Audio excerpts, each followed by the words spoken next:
More than 2 years ago, Senator Ron Wyden of Oregon took the Senate floor to boycott a 4-year extension to one of the most controversial pieces of legislation, the U.S. Patriot Act.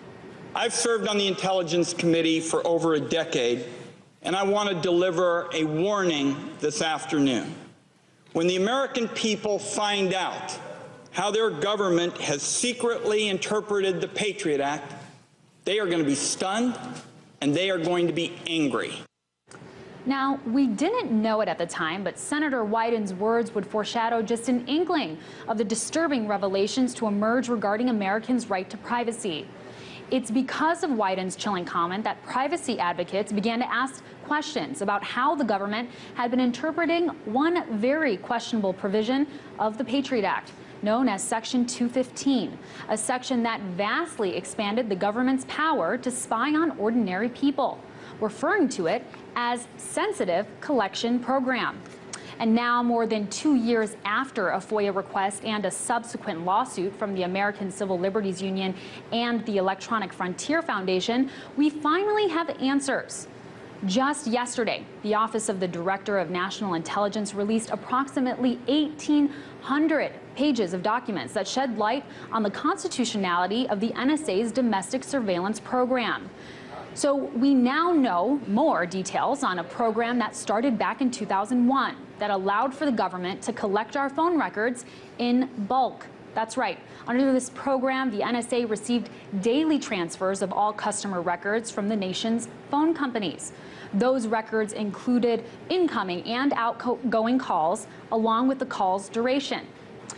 But more specifically, the documents reveal that the NSA had been running an automated alert list on the selected phone numbers. The spy agency kept a list of about 18,000 suspicious phone numbers.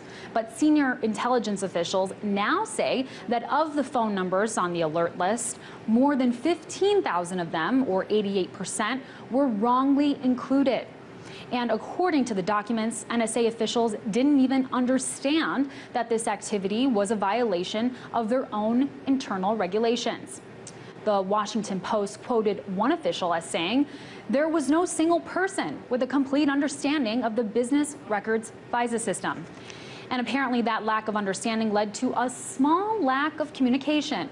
For 3 years, between 2006 and 2009, the NSA provided faulty information to the FISA Court, during which time the court continued to approve the bulk surveillance program. But in 2009, the court finally came down on the NSA when District Judge Reggie Walton, who oversaw a U.S. spy court, wrote a blistering opinion about the NSA's abuse of power.